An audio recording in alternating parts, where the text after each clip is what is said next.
통해서 하나님의 충만하신 은혜가 우리 성도님들의 삶 가운데 충만히 임하기를 주님의 이름으로 축복합니다. 오늘은 계속해서 오직이라는 타이틀로 얘기하는데, 오늘은 오직 말씀으로 라는 제목으로 말씀 전하겠습니다. 솔라 스크립트라라는 라틴어인데 오직 말씀으로입니다. 오직 말씀으로.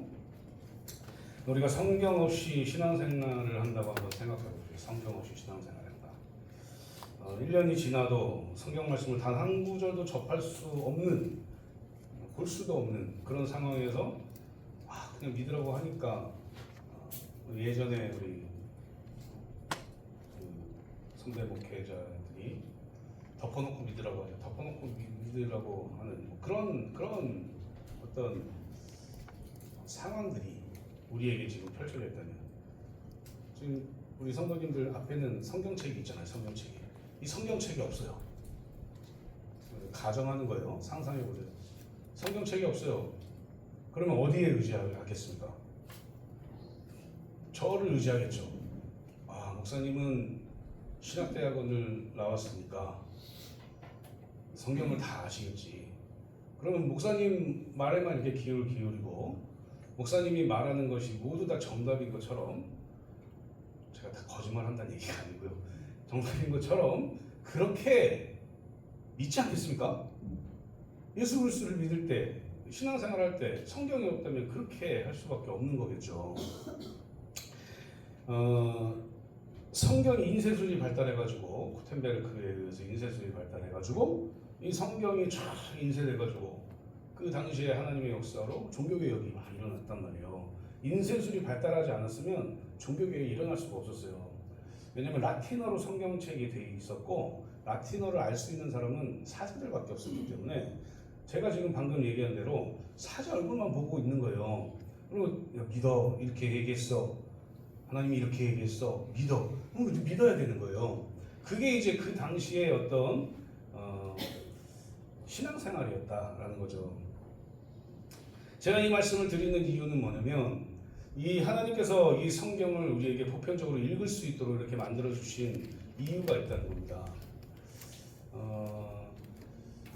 종교 개혁이라는 걸 우리가 들은 적이 있을 겁니다.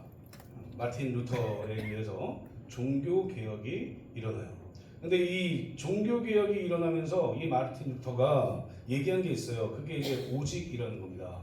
솔라라는 라틴어를 써서 우리가 했듯이 오직 말씀으로, 오직 은혜로, 오직 믿음으로, 이렇게 쭉 지금까지 세 가지를, 지금 오늘까지 세 가지를 지금 살펴보잖아요.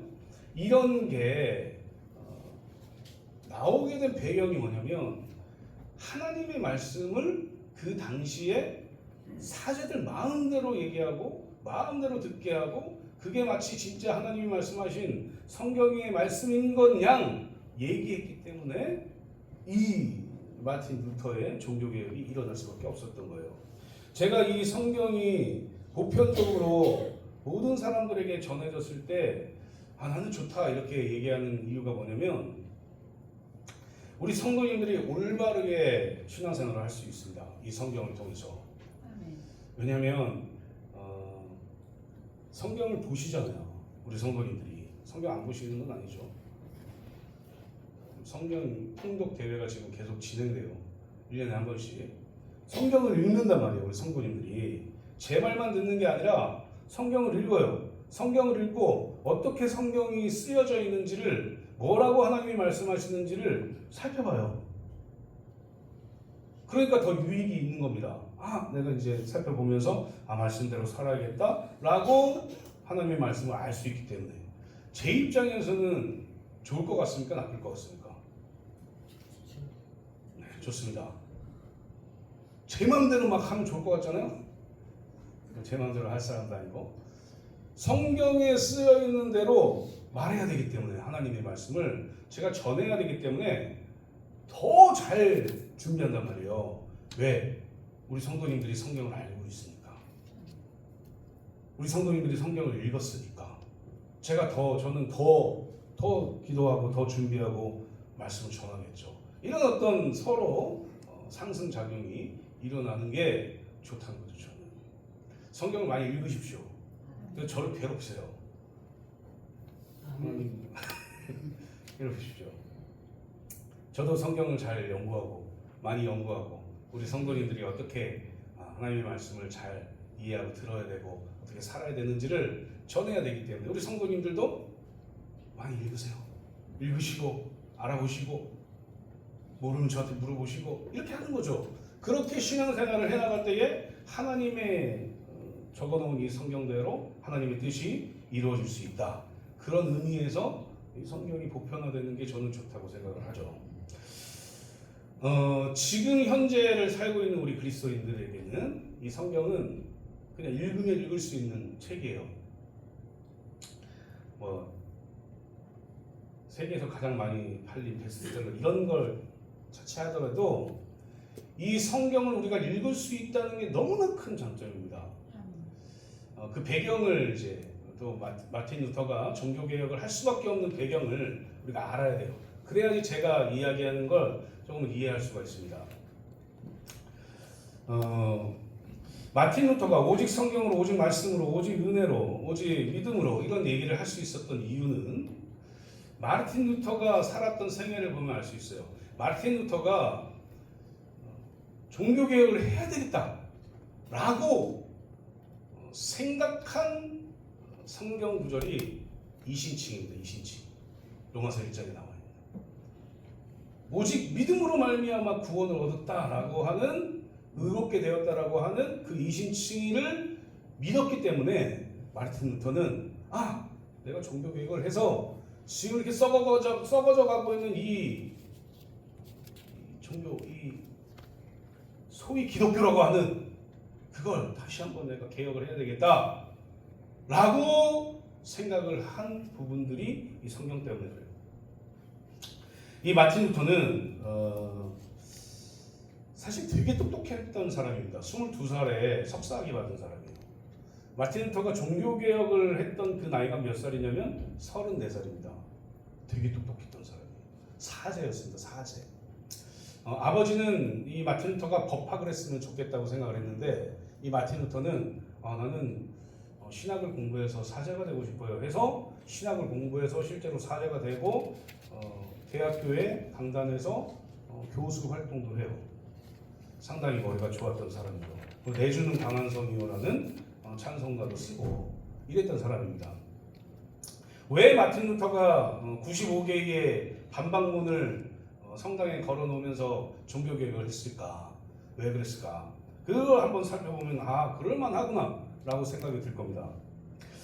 초대교회는 굉장한 핍박을 받았어요. 로마로부터 엄청나게 핍박을 받고 사도 바울이 활동했던 그 시기 그리고 그 이후부터 한 300년 정도를 엄청난 핍박을 받고 고난을 받고 이 정부에서 하는 모든 활동에 제한을 받고 밥벌이도 잘 못하고 이렇게 살았어요. 누가요? 예수 그리스도를 믿는 그리스도인들이 그렇게 살았단 말이에요. 그런 상황 가운데 하나님께 기도하고 예수님이 말씀하신 그 말씀을 제자로부터 또 교부로부터 듣고 그렇게 신앙생활을 하고 있었어요. 근데 그때 이제 이 로마 정부에서 콘스탄티노스라는 황제가 AD 313년에 이 기독교를 로마의 국교로 공언합니다. 이제 로마의 국교가 됐어요. 로마인이라면 기독교를 믿어야 돼요. 우리 예전에 불교가 국교인 것처럼 국교가 됐기 때문에 이 기독교가 어떻게 되겠어요? 나라에서만 밀어줍니다. 성당도 지어줍니다. 성당을 이 콘스탄티노스가 자기 자비를 들여서 막 지어줘요. 그러니까 이 국가의 힘을 얻어가지고 이 교황이 타락을 하기 시작해요. 그게 10세기, 11세기입니다. 타락을 하고 있는데 이 타락을 하면서 이 사제들이 자기의 유익을 위해서 자꾸 교회에 돈을 써요. 유흥을 즐겨요. 이 중세시대 요 당시에 이 소위 말하는 캐톨릭은 이제 보편적인이라는 뜻이에요. 이 캐톨릭이 얼마나 타락을 했냐면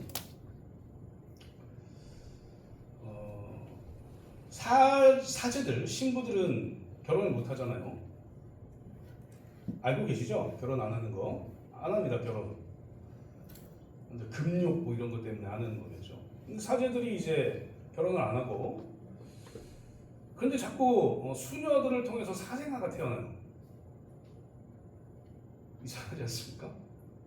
근데 그게 그 당시에는 다 숨겨져 있어요. 지금도 많은 것을 숨기고 진행되는 곳이 캐톨릭입니다. 깨끗하다고 얘기하지만 조직적으로 숨겨요. 이런 얘기를 하면 캐톨릭을 사랑하시는 분들은 저한테 뭐라고 하겠지만 괜찮아요. 조직적으로 숨겨요. 교황이 얘기하면 그 교황이 얘기한 게 쫙 퍼지는 겁니다. 지금도 저는 생각하기에 그렇기 때문에 이 캐톨릭은 안 된다고 생각해요. 교황이 성경 위에 있어요. 하나님의 말씀 위에 있다고. 아직도 성경이 아무리 얘기해도 교황이 성경을 비틀면 그 비트는 걸 믿어요. 그냥 그렇게 되는 거예요. 이 당시에 더 심했어요.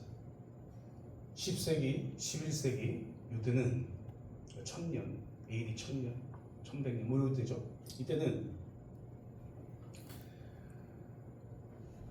평민들은 글을 모르고 농사에서 먹고 살고, 농부가 뭐 무식하다 이런 얘기가 아니라 평민들은 글을 몰라서 아무것도 몰라요. 잘 배우지 못해요. 글을 알고 있는, 이때가 라틴어가 쓰였으니까 라틴어를 알고 있는 그 사람들은 누구냐? 사제들이에요. 대학 가서 공부하는 사람들. 그러니까 아주 국한돼 있단 말이에요. 엄청나게 많은 공부를 해서 라틴어를 잘 알아요. 이 평민들은 공부하지 못해요. 그래서 라틴어를 몰라요. 그러니까 어떻게 돼요? 성경을 읽지 못해요. 성경책은 누가 갖고 있느냐? 사제들만 갖고 있어요. 왜요? 인쇄술이 발달하지 않았습니다. 찍어낼 수가 없는 거예요. 그러니까 그냥 뭘 할 수 있느냐?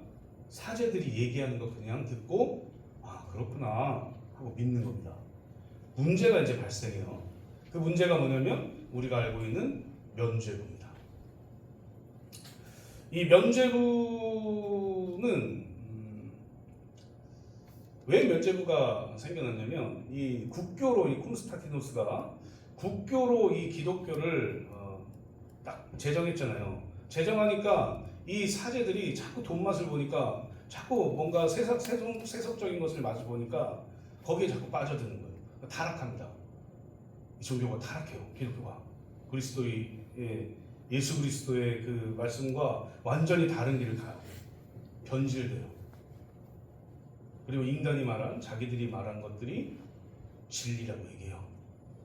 그러면서 이게 계속 아주 나쁘게 되면서 이 콘스탄티누스가 뭘 하냐면 동방에 있는 황제 리키니우스를 만나가지고 밀라노에서 만나요. 이태리 밀라노 칙령을 발표해요. 이 밀라노 칙령이 뭐냐면 이제부터 모든 로마인은 원하는 방식으로 종교 생활을 할 수 있다. 종교의 자유를 준 거죠. 로마인이 믿는 종교는 무엇이든 존중을 받는다라고 공언합니다. 그러니까 더 막 이 사제들이 막 교만해지는 거예요.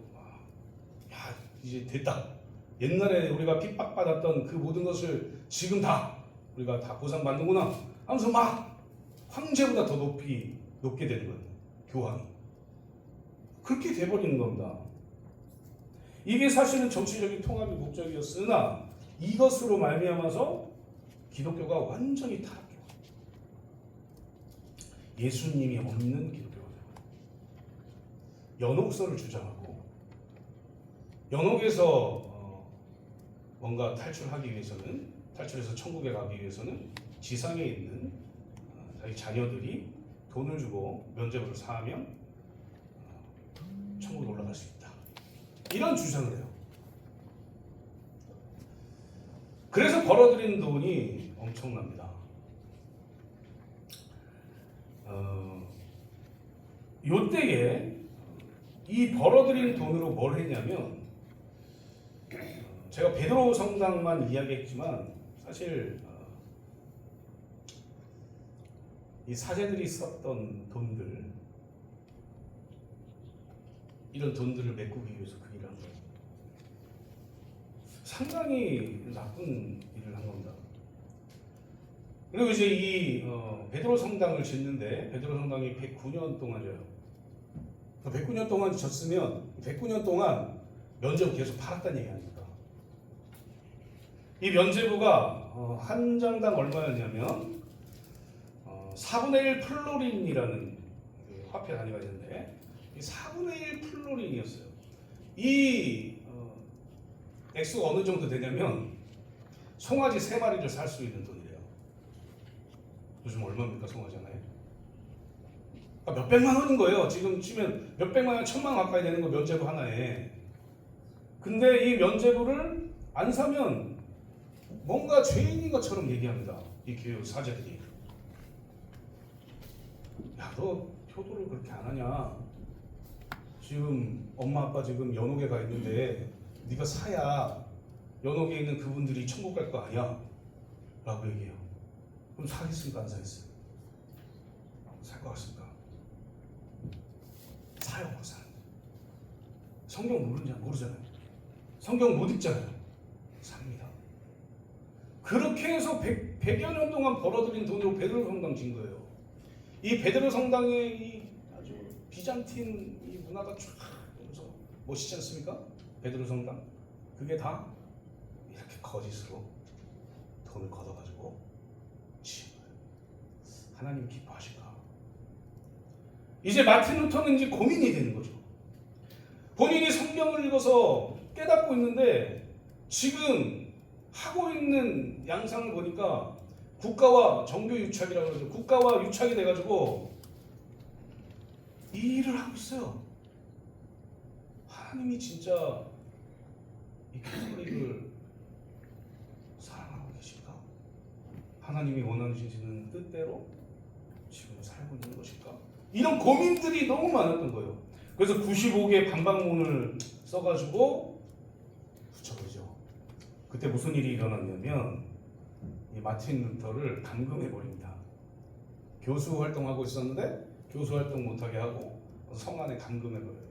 근데 마틴 루터가 그 안에서 더 막 하나님의 말씀을 읽고 해가지고 내주에 강한 성이요 이런 것들도 그때 탄생하게 되는 거죠.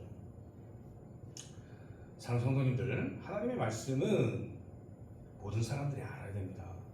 하나님의 말씀은 모든 사람들이 읽을 수 있어야 돼요. 왜요? 인간이 너무 악하기 때문에 그렇습니다.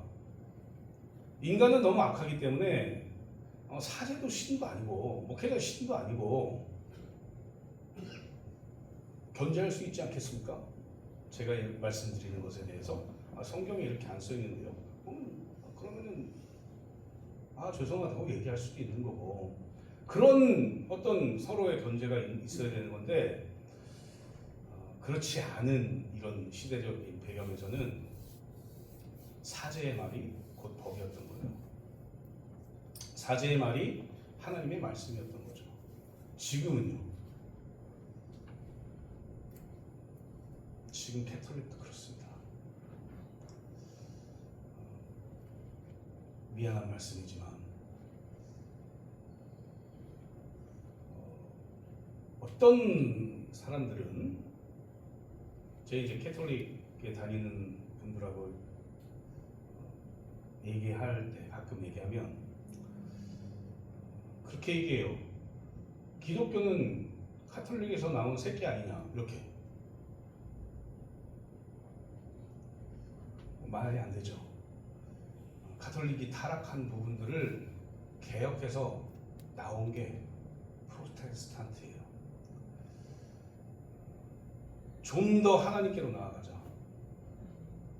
좀 더 하나님의 말씀대로 살아가자.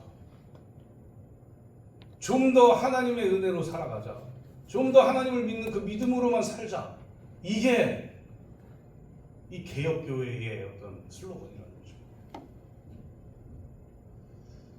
사랑하는 성도님들, 이 하나님의 말씀은 예수 그리스도 그분입니다.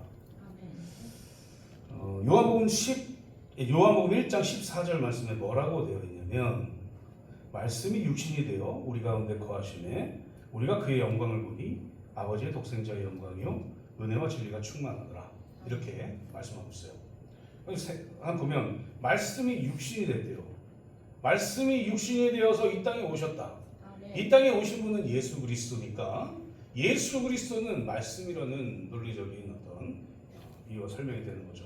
그래서 예수 그리스도는 말씀 그 자체라.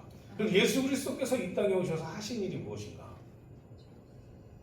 예수 그리스도께서 이 땅에 오셔서 하나님과 언약을 맺고 이 땅에 오셔서 하신 일은 단순합니다. 우리를 구원하게 하신 일이 있어요. 그게 십자가 지고 부활하신 일이죠. 그것을 믿는 자마다 멸망하지 않고 영생을 얻을 수 있는 겁니다. 오늘 13절 말씀처럼 누구든지 주의 이름을 부르는 자는 구원을 얻으리라 이렇게 되어 있잖아요.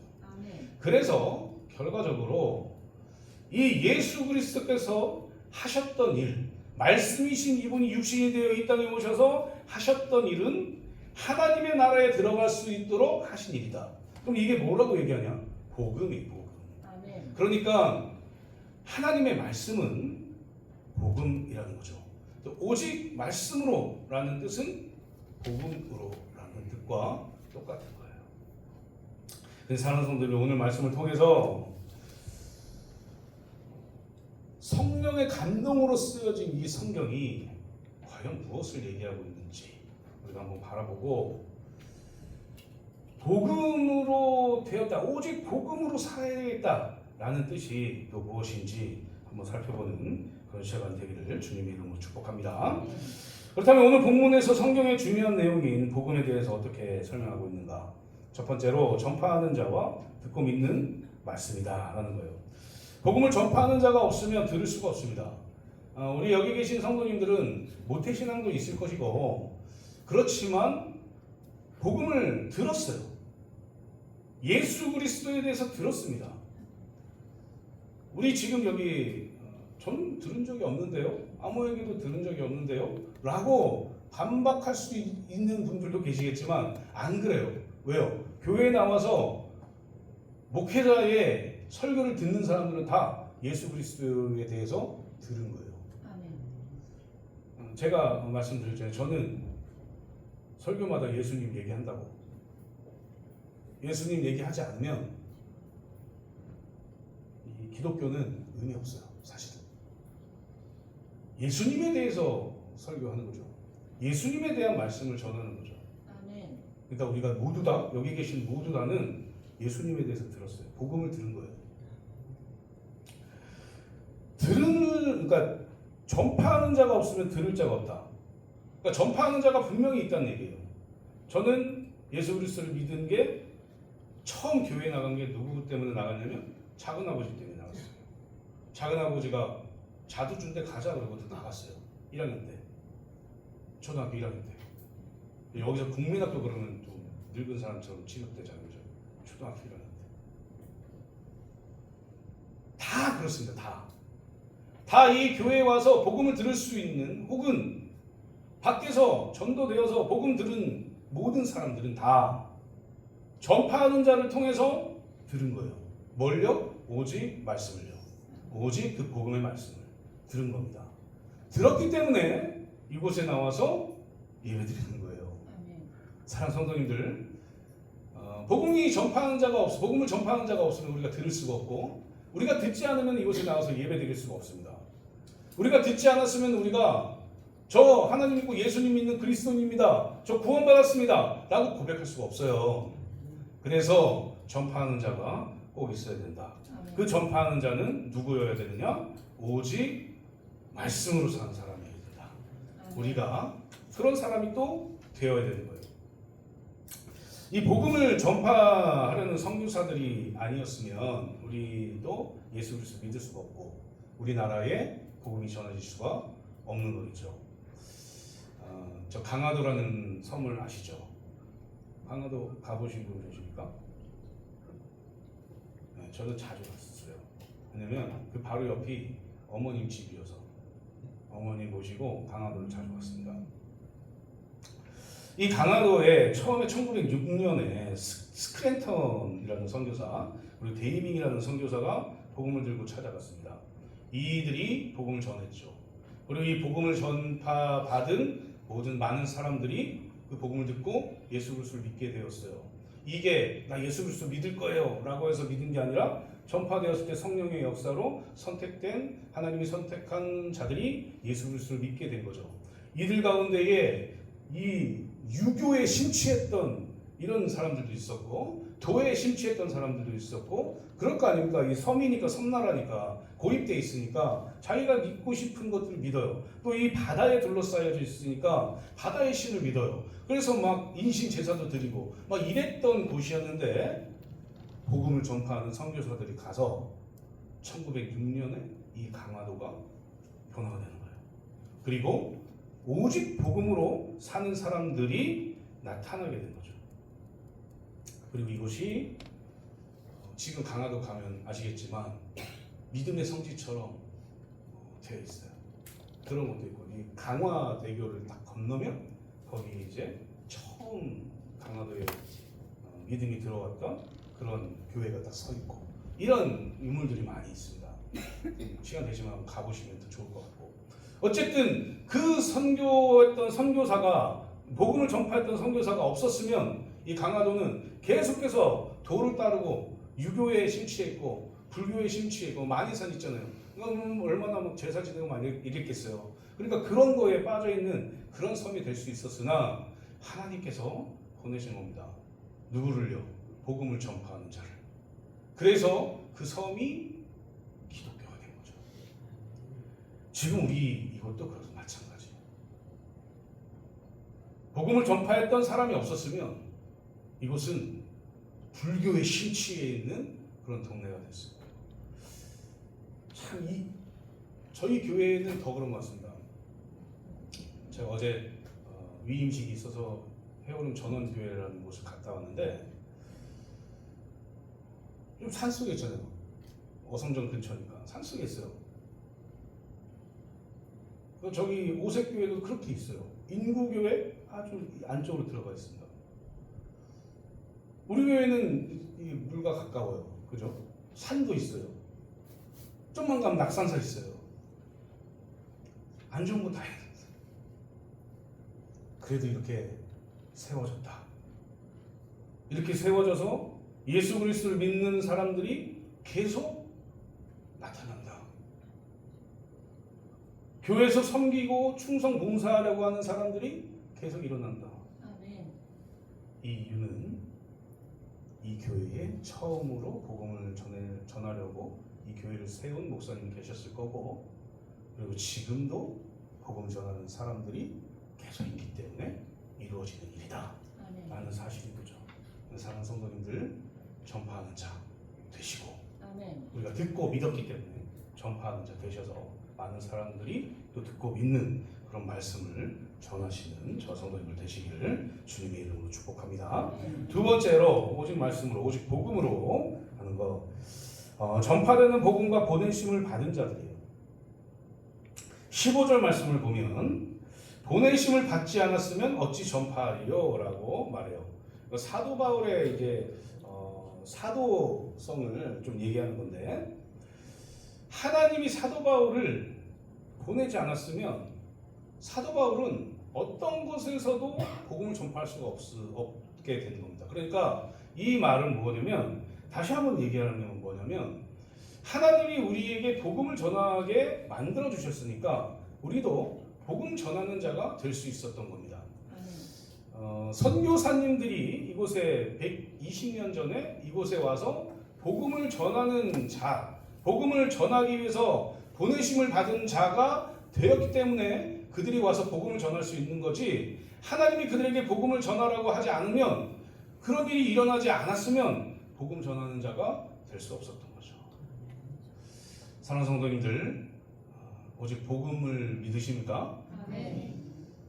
오직 복음을 전하십시오. 아멘. 이 아멘 해주니까 감사합니다. 제가 왜 감사하냐면 복음을 들으셔서 구원을 받았습니까? 라고 얘기하면 아멘 해요. 복음을 전하는 자가 되십시오. 그러면 아멘을 잘 안 하는 경향들이 있죠. 복음을 전하셔야 돼요. 복음을 살아내셔야 됩니다. 아멘. 왜요? 우리는 그런 사람으로 하나님이 선택한 자들이기 때문에.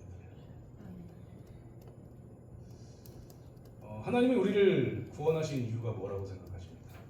뭐 여러 가지 있겠지만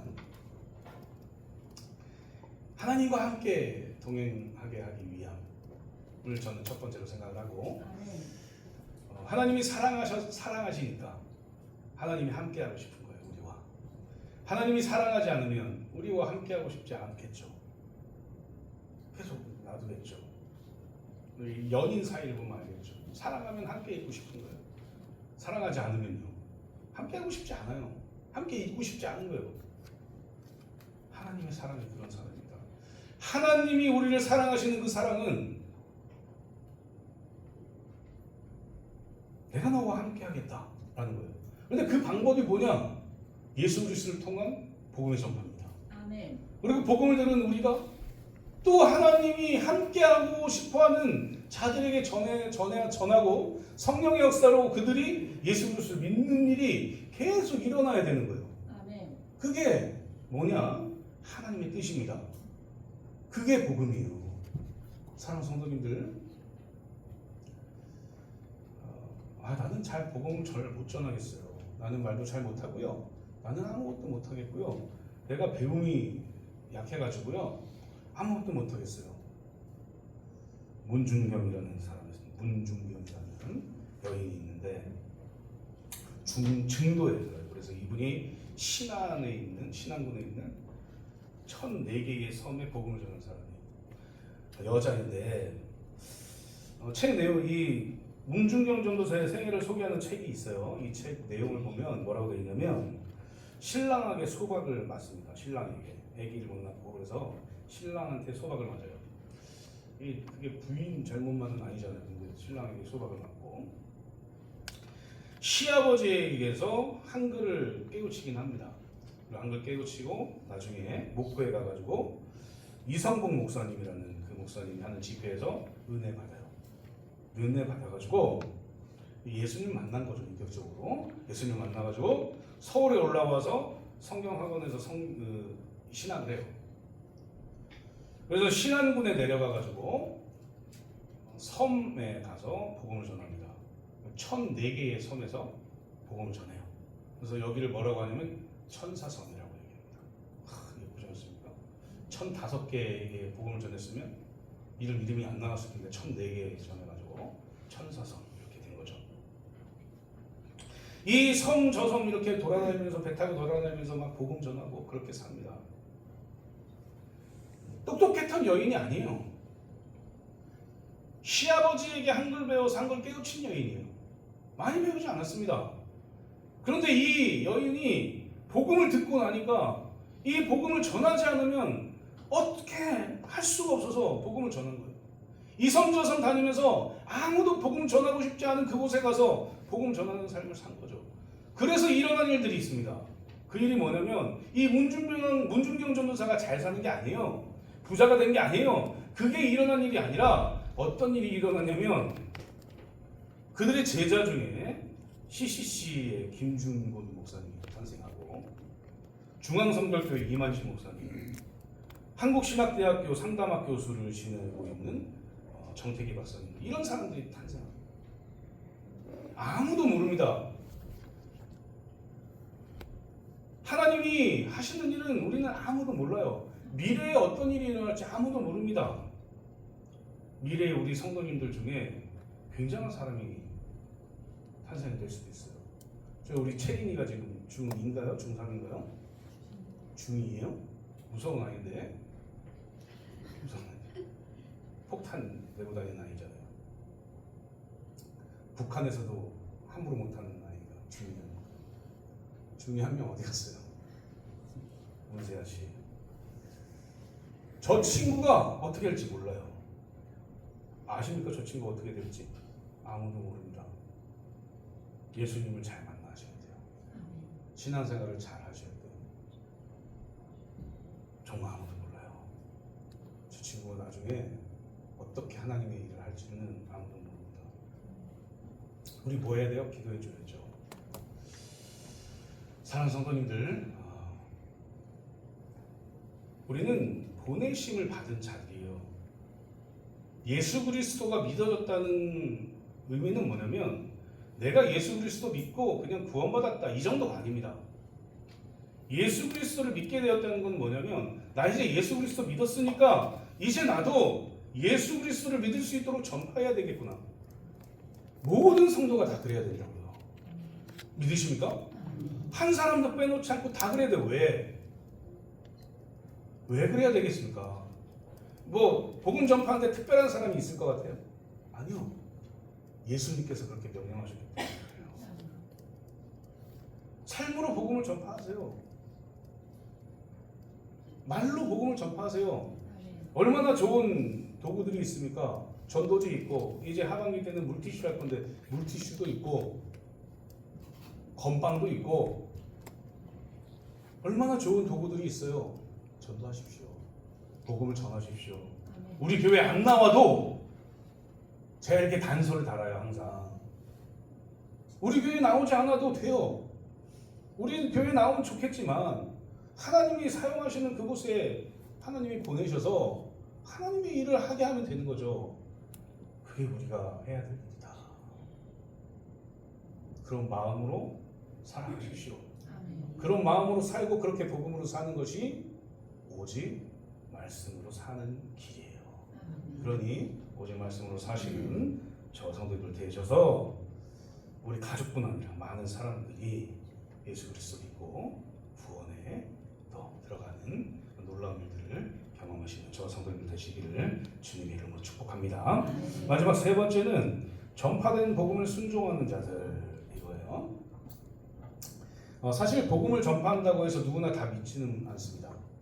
복음을 전파한다고 해서 누구나 다 교회에 나오는 건 아니에요. 복음을 전파한다고 해서 누구나 다 복음 전파하면 다 믿을 것 같잖아요. 내가 그랬으니까 다른 사람도 그럴 것이다 라고 생각하지 마십시오. 그렇게 생각하는 순간 상처가 더 깊어질 거예요. 저는 사실 자두 준다고 해서 그냥 바로 갔어요. 자두를 먹어본 적이 없었으니까. 그런 동네에 살았었어요. 우리 성도님들 중에도 내가 한 번 복음 전했는데 복음 듣고 어떤 사람이 복음 전했는데 복음 듣고 그냥 바로 교회에 나온 사람들도 있습니다. 그런데 복음을 전했는데 무슨 소리 하는 거예요? 그리고 안 나온 사람도 있어요. 그리고 심지어 전도지 주면 전도지 보는 앞에서 버리는 사람도 있어요. 상처가 오잖아요. 그래도 복음 전해야 됩니다. 저는 얼마나 많은 걸 당했는지 몰라요. 복음 전에 찍고 복음 전에 물티슈 뜯어가지고 물티슈 다 빼서 버리고 왜 그러는지 모르겠으나 유대인들은 어땠을 것 같습니까? 사도 바울이 예수 그리스도를 만난 후에 사도 바울은 복음을 전파했습니다. 오직 복음으로 살았던 사람이 사도 바울이죠. 그래서 오늘 말씀을 얘기할 수 있는 거죠.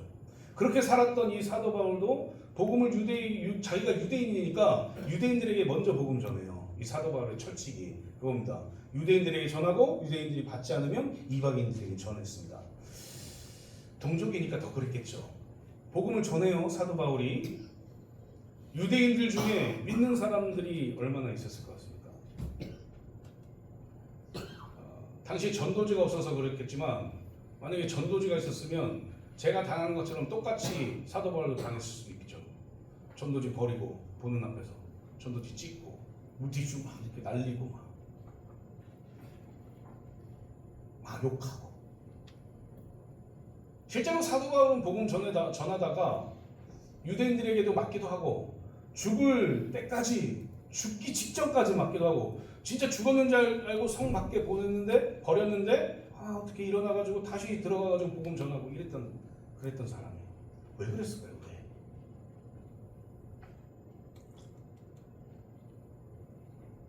첫 번째는 사도 바울은 복음에 순종했기 때문에 그렇습니다. 오직 복음으로 살아야 되겠다라고 결단했기 때문에 그랬을 거고, 두 번째는 저 사람들도 지금 나에게 그렇게 하지만 저 사람들도 복음 듣고 변화될 수 있을 것이다 라는 믿음이 있었기 때문에 그래요. 사랑하는 성도님들, 복음에 순종하는 자들 많지 않습니다. 성경에도 그런 사람들이 참 많이 나와 있어요. 복음 듣고 바로 믿은 사람들도 있고, 복음 듣고 바로 믿지 않은 사람들도 상당히 많이 있습니다. 오늘 17절 말씀에 보면 뭐라고 되어 있냐면, 그러므로 믿음은 들음에서 나며 들음은 그리스도의 말씀으로 말미암았느니라, 이렇게 되어 있어요. 이거 공동 번역으로 한번 살펴보면 뭐라고 되어 있냐면, 그러므로 들어야 믿을 수 있고 그리스도를 전하는 말씀이 있어야 들을 수 있습니다, 이렇게 되어 있어요. 그리스도를 전하는 말씀, 이게 복음이잖아요. 복음이 있어야 우리가 들을 수 있고, 들음이 있어야 믿을 수 있대요. 그러니까 듣지 않으면 믿을 수가 없는 거예요. 그러니까 들어야 된다는 거죠. 아멘. 이 말을 반대로 얘기하면 뭐예요? 전하시라는 거, 전하요. 들을 수 있게 전해라. 뭘요? 오직 복음을. 이렇게 되는 겁니다.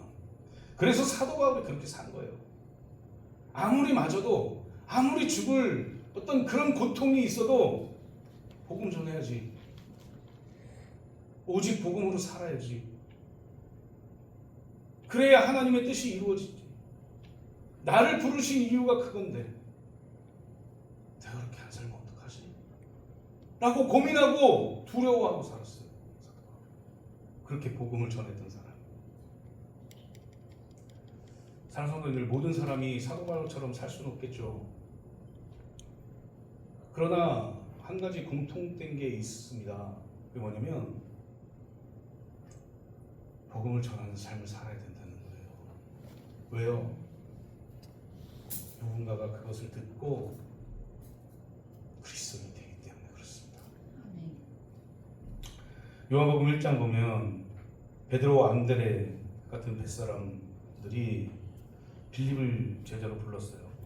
사실은 이 베드로가, 안드레가 동생이잖아요. 안드레가 이제 세례 요한의 제자인데, 세례 요한에게 물어보고, 그런 분이 계시던데, 예수란 분이 계시던데 어떻게 할까요? 라고 물어보고, 그러면 날 떠나서 예수님께 가서 예수님께 배워라, 이렇게 얘기해서 간 사람이 안드레예요.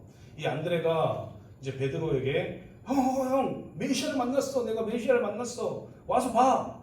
이렇게 해서 베드로가 간 게 베드로가 예수님 만났고, 예수님이 베드로를 제자로 불렀고, 이렇게 됐던 사이거든요. 그래서 이 베드로와 안드레가 빌립을 제자로 불렀어요. 근데 이 빌립도 갑니다. 누구에게 가냐면 나다니엘에게 가요. 그래서 나다니엘에게 메시아가 있다. 우리가 바라던 메시아가 나타났어. 한번 가서 한번 들어볼래? 근데 이 사람이 나사렛에서 왔어 라고 얘기합니다. 그 당시에 나사렛은 지역 비하하면 안 되니까, 나사렛은 아주 못 살았던 동네예요. 별로 취급하지 않았던 동네입니다. 그래서 이 빌립이 나다니엘에게 얘기했을 때 나다니엘이 뭐라고 하냐면, 야, 나사렛에서 무슨 선한 게 나오겠냐, 이 정도로 얘기할 정도로 이 나사렛이 아주 별로인 동네였어요. 선한 게 나오겠어? 이렇게 시큰둥하게 반응하니까 이 빌립이 뭐라고 하냐면, 와서 봐, 이렇게 해요. 강권하는 거죠. 와서 봐. 와서 보라고, 예수님을. 그랬더니 예수님께 딱 와서 나다나엘을 이제 예수님이 딱 보고 나서 뭐라고 하냐면, 이는 참으로 이스라엘 사람이라 그 속에 간사한 것이 없도다, 이렇게 하면서 나다나엘을 예수님을 믿게 되는 이런 일이 벌어지는 거죠. 강권하기도 해야 됩니다. 와서 봐. 예배 와. 같이 한번 가보자. 가서 예수를 한번 만나보자. 이렇게 하면 안 돼요. 가서 이재익 목사 보자 하지 마세요. 이런 거는 아니고, 가서 예수님 만나자. 아멘. 예수님을 보자 라고 얘기하는 거죠. 순종하던 안 하던, 때를 얻던 때를 얻지 못하던 복음을 전해야 돼요. 아멘. 그게 오직 복음으로 사는, 오직 말씀으로 사는 자의 모습이다 라는 겁니다. 사랑하는 성도님들, 복음을 전하세요. 그게 하나님의 말씀에 순종하는 삶입니다. 우리는 전하면 돼요. 전하면 그 말씀이 심기고 자라고 그 복음이 자라서 예수 그리스도를 믿게 하는 그것은 누가 하느냐? 하나님이 하시는 거예요. 아멘. 오늘부터 심으시겠습니까? 아멘. 다시 처음부터 한 40분 더 해야 되는데 처음부터 하면 심으십시오. 아멘. 복음의 씨를 오직 말씀으로 살아가는 그 모습을 보이십시오. 아멘. 심고 그것을 거두게 성장하게 만드는 건 하나님이다 라는 것을 믿으시고 우리는 그냥 심기만 하는, 그래서 순종하는 우리가 되기를 주님의 이름으로 축복합니다. 이제 말씀 맺도록 하겠습니다. 사랑하는 성도님들, 하나님의 말씀은 영원히 사라지지 않습니다. 아멘. 모든 것이 불타 없어질지라도 하나님의 말씀은 영원히 사라지지 않아요. 하나님의 말씀, 그 말씀이 육신이 돼서 이 땅에 오신 분 예수 그리스도예요. 예수 그리스도께서 이 땅에 오셔서 하신 일이 뭐냐? 우리를 구원한 일이에요. 그걸 우리는 뭐라고 하냐? 복음이라고 얘기합니다. 그래서 오직 말씀으로라는 말은 오직 복음으로라는 얘기예요. 그래서 우리가 이 복음으로 살아가야 하는 거죠. 그래서 예수 그리스도를 믿고 구원을 받은 그리스도인이라면 이 복음을 제대로 마음속에 간직을 하고 복음을 전하는 자가 되고 복음에 순종하는 자가 되고 복음으로 살아가는 자가 되어야 된다라는 거죠. 오직 말씀으로 라는 이 말의 의미는 바로 그런 거예요. 오직 말씀으로 성경책을 보고 오직 말씀으로 살아야지. 오늘부터 당연히 성경 봐야죠. 그러나 더 중요한 건 뭐냐? 예수님이 하신 그 말씀이 무엇인지를 고민하고 찾고 나도 그러면 예수님이 말씀하신 그대로 살아야겠구나. 성경을 읽으시고 얼마큼 삶에 그 성경을 적용하십니까? 제가 이제 말씀드렸잖아요. 성경 일독했으면 좋겠다. 우리 모든 성도님들이 다 성경 일독했으면 좋겠다. 그보다 더 중요한 건 뭐냐? 그 말씀대로 사는 거예요. 사는 거. 아멘. 살지 않으면 이거랑 똑같은 거죠. 듣고 그냥 들은 거 끝이에요. 듣고 멈춰 있으면 안 돼요. 전하든지 살아내든지 해야 된다는 거죠. 그러니 오직 복음을 사십시오. 아멘. 오직 말씀대로 사십시오. 아멘. 그 말씀대로 살아갈 때 하나님의 큰 은혜가 있을 것입니다. 아멘. 그 은혜를 믿고 오늘도 살아가시는 저와 성도님들 되시기를 주님의 이름으로 축복합니다.